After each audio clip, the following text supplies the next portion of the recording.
If you're just joining us, it might be helpful for you to know that we are kind of working our way through a book in the New Testament called Hebrews. And the book of Hebrews is from a dude to a church. It's a letter, and this church is made up of Christians who used to be Jewish, and now they're kind of undergoing persecution because being a Christian wasn't as socially acceptable as being Jewish, and so they're kind of undergoing a lot of persecution from their family members, from their old community. Life is kind of hard for them, and they're tempted to go back into Judaism. And so the author of Hebrews writes this letter to the church, basically saying this. If this is kind of like my summary, one sentence summary of the book of Hebrews. It's that Jesus is so much better than Judaism, than paganism, than atheism. Jesus is the best option out there. He's so much better than anything else you could experience. Jesus is better, so stay. So remain. And so we've broken this book of Hebrews down into 5 mini-series, and we're in the last mini-series, and we're calling it Remain. We're calling it Remain because this is a major theme in the book of Hebrews. He's constantly saying, Jesus is better, so stay. Remain in the faith. And if you were here last week, you know that we talked about Hebrews chapter 11, which is a famous chapter. It's very often referred to as the Faith Hall of Fame, because it's a list of a bunch of guys who you heard about in Sunday school, but really haven't talked about since then. And what he's basically saying is, hey, remember in Sunday school when you heard about that guy David? And he's pretty cool. He killed a giant. You remember that? Hey, you remember that guy named Joshua? And then like walls and stuff and fell down. And you remember this guy? Hey, those guys were cool. Guess what? They had the kind of faith that when the odds were stacked against them, that when it didn't seem like following God and his ways was the smart thing to do, that even in the midst of doubt, they had the kind of faith that continued to believe God. And because they believed him, they stayed, they remained. And so that's why he's listing all of these people in this chapter. It's basically to say, you remember these awesome dudes. They're good. They had the kind of faith that stayed. Be like them. So last week, let me say one more thing about the chapter 11. Chapter 11 is probably the clearest and most concise teaching on faith in the entire Bible. I think that Hebrews chapter 11 tells us more about faith than almost any other passage you could go to in the Bible. And so what we've been doing last week and this week is we're talking about faith. We're going to kind of mine the depths of this chapter and talk about faith because faith is really important. Last week, we talked about how faith is our connection to what is really real. Faith is our connection to what is really real. There's what's visible. There's the reality that we see, that we can sense with our senses, with taste, touch, smell, hearing. We can sense this. And then there is a reality that is invisible. And what the author of Hebrews says is that what is invisible created everything that is visible. So what we see and what we sense as reality has actually another component to it. It's based on, flows out of a deeper reality, something that we don't see. And what we call that reality is God. God created, the invisible God created everything that is visible. And so it's very tempting as a human in this world to say that what we see is all there is. There's no such thing as invisible gods. There's no such thing as the spiritual realm. There's no such thing as the biblical word is the kingdom. The kingdom is an unseen reality, an unseen force at work in this world. It's easy to say that all that we see is all that there is. But as Christians, we have faith. And what that means is we're connected to something more than just what we see. The philosophical term for this is materialism. It says that all that you see is all that there is. There isn't any more. As Christians, we are connected to a deeper reality. We believe that there is more, and that more is God. And so faith is really important because when you connect to that deeper reality, when you see the real stuff that is happening, what it does is it makes a subtle shift in your soul. It's a subtle shift. It's this shift from, in the midst of my problems, God is up to something. It's this shift from in the midst of this crazy life that I live, where I'm longing for more. It seems like nothing in this world satisfies me. As Christians, we stand on this reality and we believe that there is more going on out there, that there is a God underneath it all who exists and out of whom everything that exists flows from. When we're connected to this deeper reality, it's a subtle shift from God doesn't exist to God does exist, but it has big results. Faith, and this is kind of the big idea that we're going to be in today, faith is a small shift in your soul that has big results. And so I have 6 points originally, but I've got to trim it down to 3. And so here's my hope. We're going to kind of move quickly through Hebrews chapter 11. It's going to feel like we're kind of skipping stones, right? We're going to kind of hit a little bit of a passage and then move on really quick, and we're going to hit another one. And so my hope for you, because there's so much in here, is that this week you'll spend some time in Hebrews chapter 11.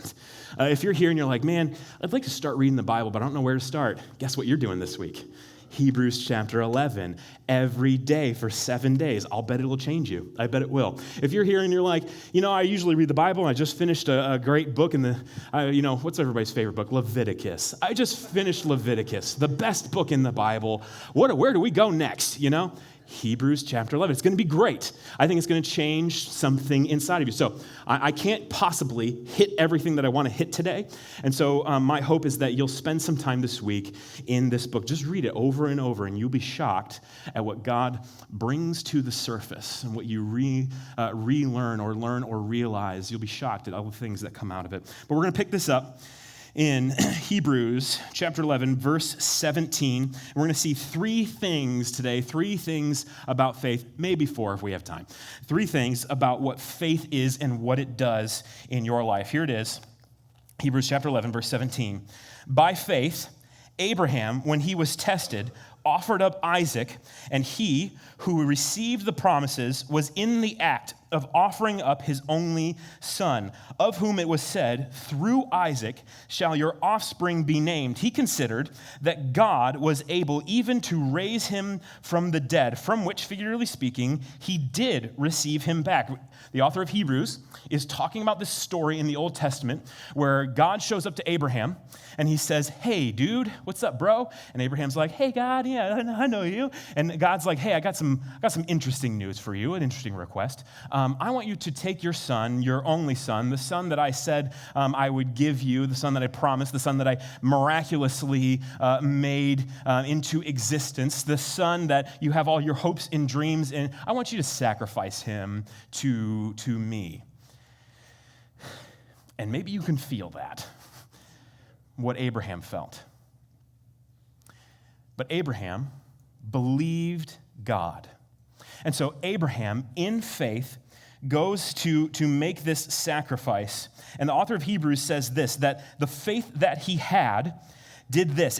He considered, verse 19, that God was able even to raise him from the dead. He considered that if I have to kill my son, God can raise him from the dead. Here's the first thing that I want you to see about faith from Hebrews chapter 11. It's that faith sees possibilities. Faith sees possibility. Where Abraham saw death, but by faith, he knew that God was able to do more. More was possible here. Faith sees possibility. I think that one way that the church really needs a fresh influx of faith. I think one way that Christians really need just to grow in their faith so much is in how we view people outside of the church. I don't know if you know this Christian, but their favorite thing to talk about is the mistakes of their coworkers and how bad their family members are. I just got to tell you about what my sister does. Oh my gosh, she's crazy. I don't know if you know that sometimes we refer to them as like church people because it seems like all of their life is based on what other people's failures are. I think that faith sees possibilities. Abraham saw death in his son and knew that something more could happen, that God could do something here. And I think when you look at what's going on in your coworkers, your boss, your friends and family's life, if you have faith, you see what they could be with God. Instead of focusing on their misgivings, instead of focusing on their mistakes, instead of focusing on all the ways that they've messed up, I think if you have faith, you'll begin to see what God might have for them in the future. And what that will do is it'll give you hope for that person. Faith is a subtle, small shift that has a big difference. And if you can make this shift from seeing people not in their sin, but in what God can do in their life, if you make that shift, it's going to lead to something big in your life. And the word I would use is big vision. You're going to see what God could do in the future in this person's life. And here's what I think it would lead to, a difference in your life. I think for every time that you're tempted to judge somebody, you would share the gospel with them. Think about that for a second. Every time you're tempted to judge somebody, you would stop that judgment and then start to hope the best in the future for them and share the gospel for them. What if every time you were tempted to judge somebody, you just stopped and shared the gospel with them? How many times would you share the gospel with somebody during the week? I'm just going to say it for myself, probably 10 times every 30 seconds. Right? I mean, just being honest here, humans are super judgmental. It's not just a problem that the church has. Humans in general are super judgmental, but Christians are called to be different. We believe that all that there is not all that there, all that we see is not all that there is, that there's something more going on here. And when we're connected to that power, when we're connected to the God who we know has raised us from the dead and has given us all of these spiritual blessings in the heavenly realms, has blessed us in Christ, when we know that we have received that and we look at other people's failures, it inspires us to share the gospel with them. I believe that people of faith share their faith. And they share their faith because they see possibilities. Not because they're guilt and shamed to, but because they're excited for the people in their life to have a massive change and to have a better life. I think that faith is a small shift that leads to big results. And I think when you see in faith the possibilities in people's lives, I think it'll inspire you to share the gospel with them instead of being that judgmental Christian. Let's move on. Faith sees possibilities, but faith does more. Look at verse 20. By faith, Isaac invoked future blessings on Jacob and Esau. By faith, Jacob, when he was dying, blessed each of the sons of Joseph, bowing over in worship the head of his staff. By faith, Joseph, at the end of his life, made mention of the exodus of the Israelites and gave directions concerning his bones. What's going on here? These are three stories of people predicting the future. Two stories of a father blessing his son, speaking of future reality over his son. And then the last example is Joseph predicting the future of Israel. How could they do that? By faith. How did they see that future? Well, if you go back and you read the stories, it's fascinating because there's something more going on here. All three of them quote this promise that God made to Abraham, a guy who came before all of them. God said to Abraham, I will bless those who bless you and curse those who curse you. When Isaac blesses his sons, he says, may God bless those who bless you and curse those who curse you. When Jacob blesses his sons, he quotes that same phrase again, may God bless those who bless you and curse those who curse you. And then when Joseph predicts the future, the Exodus, what he's doing is he's looking back to this promise that God made to Abraham, that God would give them the promised land. And what Joseph is doing is he's saying, if God is faithful, then he's going to hold up to his end of the bargain, and we are going to march into that promised land. You have to see what they're doing, because in faith, what's happening is they're looking back to the promises of God and the ways that God has shown up in the past, and it is giving them a faith in God's faithfulness for the future. What they're doing is they're looking back to see how God has acted, and that's giving them confidence for how he's going to do it again in their future. What I want you to know is that faith knows that God is faithful. Faith knows that God is faithful. I don't know if you've ever had this moment where God has just like showed up in your life. And it can be in small ways, right? Like God, you read the right verse at the right time, like the words of the page, they just leap off the page at you, and you know that this is for you. Or maybe you're really going through something, you come to church and we sing your favorite song. We didn't consult you. God orchestrated that for you. Sometimes it's small things, sometimes it's big things. Sometimes it's something you've been praying for years, and all of a sudden, he does it. Sometimes it's something that you need desperately in your life. Maybe it's a broken relationship to be healed. Maybe it's you're struggling financially and you need him to provide for you. And sometimes God shows up in the biggest ways. But you have to know this, that when God shows up like that, he's doing two things. The first thing is he's helping you in the moment, right? Thank you, God. Thanks for showing up. You've completely rescued me in this moment. He's helping you in the moment, but he's also pointing you towards your future. What God is saying when he shows up, and what the author of Hebrews is saying, is that when you look at God showing up in your life, you are supposed to know that he will be faithful in the future as well. If he's faithful in the past and he's faithful in the present, what's he going to be in the future? Faithful. Let me give you another story to kind of help bring this in. In the Old Testament, there's another story about Joshua, one of my favorite characters, for no reason. In the Old Testament, he has this job of conquering the promised land, right? So he's taken these wanderers through the desert. He's been with them, and then he's supposed to take them and lead them into this land that is their homeland, the land that they've been promised, that they've been waiting for. And in order to do that, Joshua has to get probably millions of people, their possessions, their animals, their livestock. He has to get them across a big river.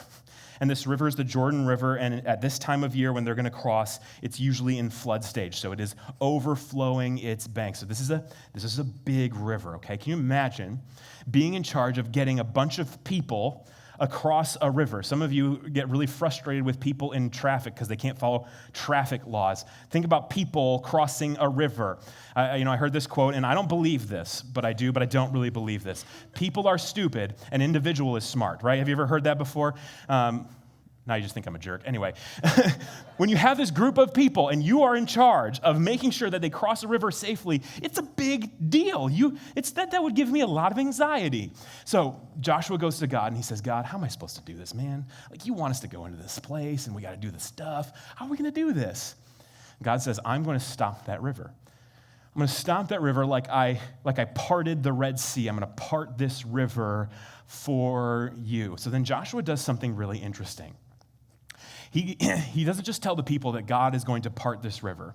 He says, what you're going to see today is a miracle. And it's not just a miracle for today, it's a miracle for your future. You're going to see God part this river so that you can walk across on dry land as your fathers did when they ran out of Egypt. You're going to see God show up in a powerful way. But then Joshua says this, you are going to see this, and what you're supposed to know is that it is proof for God's future faithfulness. See how God shows up today and know that he will be with you as you conquer this promised land. What Joshua is saying is that when God shows up in the past or the present, it's for that moment, but it's also for a moment in the future.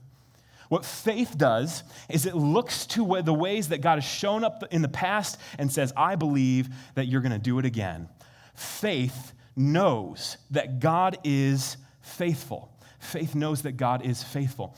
I believe that faith is a small shift that yields big results. And so here's the big, if you can make that shift in your soul that God is going to be faithful in my future, here's the big result that you get. I would call it, it's big security. You'd have a big sense of security. You look to your future and you say, God has got me. Have you ever been to that moment when you think that your world is falling down and you are not sure how you're going to have what it takes to face tomorrow? Have you ever had that moment when your job was in question? Maybe you're going to get fired.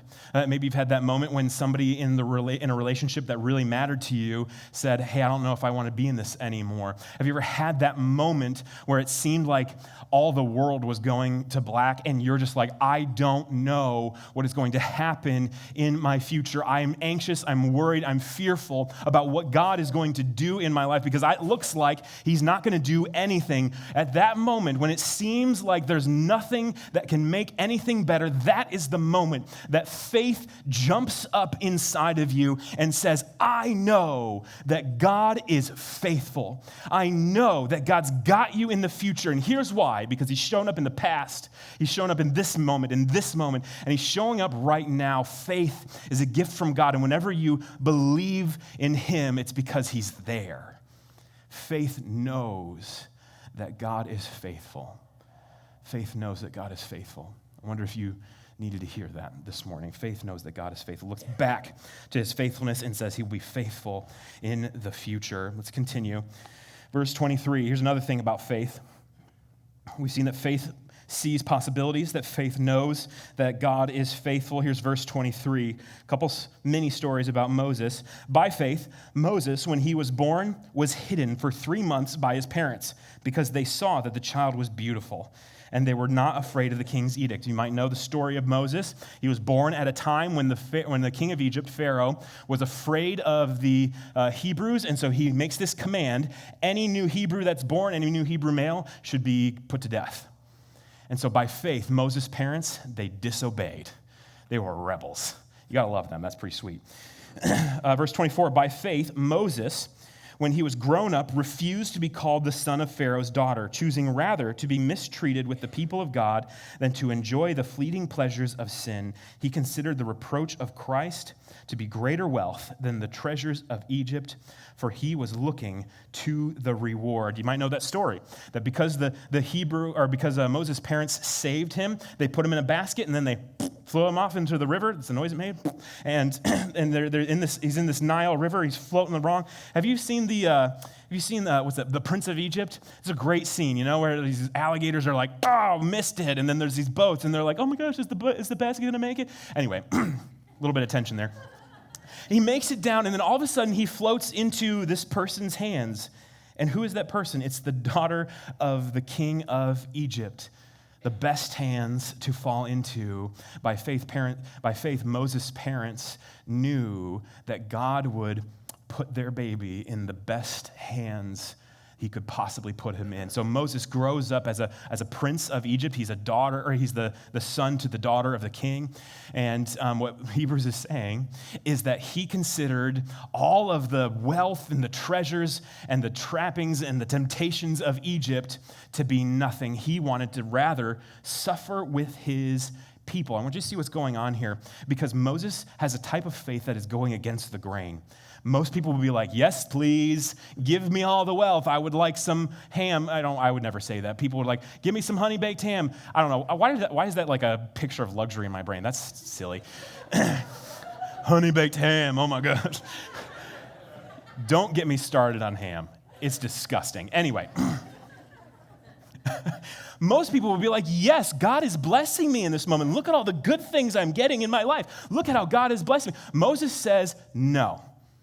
By faith, he had a different set of values than the culture he was in. Here's another story about Moses. Verse 27, by faith, he left Egypt, not being afraid of the anger of the king, for he endured as seeing him who is invisible. Moses leaves Egypt, goes off into the wilderness, and endures. The wilderness is never a great place to be, okay? So he's suffering in the wilderness, and he endures. Most people want to get out of suffering. Most people want to just get me out of this, right? Moses stays in it, and he endures as seeing him who is invisible. Remember our theory about what faith is? It connects you to what's really real, that there's the visible things, and then there is an invisible thing that your heart really and truly burns for. What the author of Hebrews is saying is that Moses endured because he was connected to that reality. He endured as seeing him who is invisible. One more on Moses. By faith, he kept the Passover and sprinkled the blood so that the destroyer of of the firstborn might not touch them. You might know the story of the first Passover. Moses goes back to Egypt to rescue the children of Egypt from slavery, and God has these plagues, and it's intense, and the last plague is that he's going to kill all of the firstborn, and the angel of death is going to come and sweep over the land of Egypt, and the angel of death will pass over people who have sprinkled their doorway with blood. And so Moses, when everybody was worshiping God one way, Moses came in and said, no, we're going to worship God this way. He was an original. I want you to see all four of these stories. Either Moses or his parents had a type of faith that caused them to go against the grain. It caused them to be different. Their faith shifted his values. Their faith shifted how they saw authority, something to be disobeyed in this case. Their faith shifted how he saw suffering. His faith shifted how he worshiped God. He instituted the Passover for the first time. Faith very often will make you go against the grain. Faith will make you different. Now, I think the idea of Christians being different is very much surrounded in like morality, and I think that Christians are different morally. But what we've seen in our culture over the last 50 or so years is that when that's the only thing that's different about Christians, when we're better than everybody else and we're just, we're more holier than thou, what it does is it causes a running away from Jesus. I believe Christians are different in a way that attracts people to Jesus. I want to share with you this one guy who was very instrumental in my life. His name's Abraham Kuyper. I have a middle daughter who is absolutely the apple of my eye. We named her Kuyper because this theologian had such a huge impact on me. But his basic idea is this. His main idea that he writes about is that Christians are fundamentally different. Did you know that if you believe in Jesus, you're fundamentally different? Not that you have a different belief, but that you are different. You have a different identity. You are a son or daughter of the God of the universe. You're different. You are a temple of the Holy Spirit. God himself dwells inside of you. Have you ever just stopped and thought, Christianity is crazy? The God of the universe dwells inside of me. And here's the thing. This is what Abraham Kuyper says, and this is what I believe. That means that you're different. That makes a difference in who you are, is fundamentally different than the other people in your life. And here's what Abraham Kuyper says. If you're different, then that should make a difference. His whole thing is about Christian teachers teach differently. Christian social workers connect people to services differently. Christian moms and dads, they parent differently. Because they are different, that should make a difference. And maybe you can see how if you make this shift, you believe that you are different. By faith, you go against the grain. I'm not the same. I'm different. You can see how maybe that would give you a deep sense of big purpose. It's a small shift with a big result, big purpose in your life. You are here to lead people to Jesus. And the way that you live your life should be different in a way that's attractive to Jesus instead of causing people to run away from him. This theologian was so impactful in my life.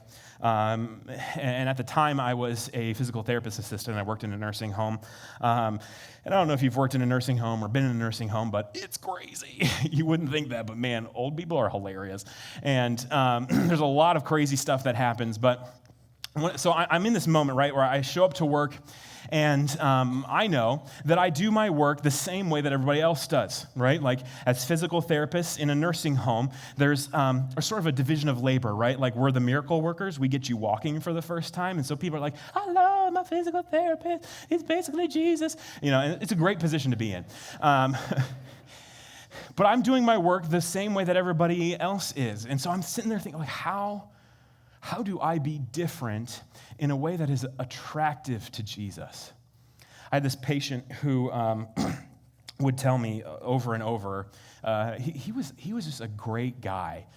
He had like some standing in the community, and he had a lot of, he was very dignified. He was just a very good, have you ever met somebody and just like, oh, that's a good person? That was this guy. He was just a good person. And he would tell me all the time how embarrassed he was that whenever he had to use the restroom, he had to call these young girls, and the girls had to kind of take him to the restroom, and he was embarrassed and felt like it was a little bit humiliating. He knew he had to do it, but he didn't like it. So, guess what God told me I had to do? You're going to help this dude. Okay. So, for the next however many weeks that he was there, I made it my job, my responsibility, to find him and help him go to the bathroom, which is not a fun job. But my goal became that I want to give this man a little bit of dignity in a place where your dignity is completely robbed from you. I want to give him a little bit of dignity at a time in his life when his dignity is just on a downward trajectory. And so I did this, and that was my only goal. And I knew that I was doing it and that I was being different, and I was just happy with that. But what I didn't know was that the nurses' aides, who usually that's their job, they were very happy with me, naturally. I'm doing their job. But they told their nurses that they worked with. And the nurses never said thank you to me, but I wasn't doing it for thanks, so whatever. They passed that up the chain to the director of nursing, who passed it up to the chain to the administrator. And years later, I hear that at that time, they were doing contract negotiations. The company that I worked for was hired to do therapy at this place, and they're renegotiating the contract. And one of the things that the administrator said was, I like you guys because your therapists go above and beyond, like Josh did. And nobody told me that at the time, but again, I'm not doing this for thanks. So, but later I found out that this little shift in my soul, this little shift produced a big result for my employer, which benefits me. It just does. But it wasn't something that I was going for. My point is that when you can make this little shift, if you can know that you are fundamentally different, and then that makes a difference in the way that you live your life, if you can make that shift, it's going to lead to a big result. And the big result is this: big purpose. You're going to live your life with purpose. Faith is a small shift that leads to big results. And if you have a type of faith that goes against the grain, you can know this, that your life is one that has purpose. You're here for a reason, and that changes things in your life. We've been talking about faith last week and this week, and there's certainly a lot more in here. I hope that you read it this week. But there's something that kind of, I feel like God placed on my heart, and it's this question this week, and it's the question, how do I grow in faith? Like, how do I get more of it? Because I have to believe that there are people in our church in this room who feel like they've been following God and doing the things that He wants them to do and obeying Him even when it's hard, and it doesn't seem like it's going to pay out. Like, it doesn't seem like it's getting you anywhere. And it seems like even when I love the person who hates me, they still hate me. Right? Or I show love to the people around me, but nobody's coming to Jesus. Or you get to this moment in your life where it's like, I'm praying and I'm reading the Bible, God, and I'm not growing in my faith. Where are you, God? It can seem like you're walking around these walls. It reminds me of this story in Joshua, where Joshua takes over Jericho, and you know this story. He walks around the city 7 times, one time a day for 7 days, and on the 7th day they walk around it 7 times. And I gotta imagine that if you're here today and you're struggling with faith, sometimes life feels like I'm walking around these walls. I'm doing this lab over, I'm doing what you told me to, God, but when is this gonna fall? Like, when am I gonna come into something more? Like, when is my life going to get better? And the question of your soul that you're asking, that you don't know that you're asking, is, how do I get more faith? How do I believe God in the midst of circumstances that make it crazy to believe Him? How do I stay close to Him when it looks like that's going to make my life worse? And I think you can have this like longing in your heart that you don't even know that you have. It's like, how do I stand up against this enemy? And sometimes it's the problems in your life. They tell you that things are not going to get better. Things are going to get worse. They tell you that your life is hard, and that's how it's going to be forever. And your question of your heart is, God, how do I get through this? I think that faith is like a muscle. I'm going to bring the band up, and as they come up, I want you to notice that faith is like a muscle. For a muscle to grow, it has to be broken down. It has to be challenged. And so for your faith to grow, what we see over and over in the scriptures is that when your faith stands in the midst of a storm, when your faith perseveres in the midst of a huge challenge, that's the time when your faith grows. And so I think the best way is to do this together. I don't know if you've ever been to that moment in your life where you're like, I can't do this, I need help. I want to give you some help this morning. I think that the best way to stand firm in your faith is to worship. And so we're going to sing this next song. And this next song is so much about faith. It's about believing that God was faithful in the past, and because he did it here and here and here, I know that he's going to do it again. This next song is a moment for you to stand on something that you believe in. It's a moment for you to shout at your problems, God is faithful. It's a moment to shout at the circumstances in your life that say God doesn't exist, he's not real. It's a moment for you to stand in your faith and say, no, I know that he is here. In faith, I see possibility where everybody else sees death. And so I'm going to invite you to go ahead and sing this song together. Go ahead and stand up. And what I want you to do is if maybe you're not in this moment, but you got to know that the people sitting around you are. And so what I'm going to ask you to do is to sing this song from a place of faith so that they can see how you are worshiping and be inspired to worship God as well. And maybe, just maybe, we will all grow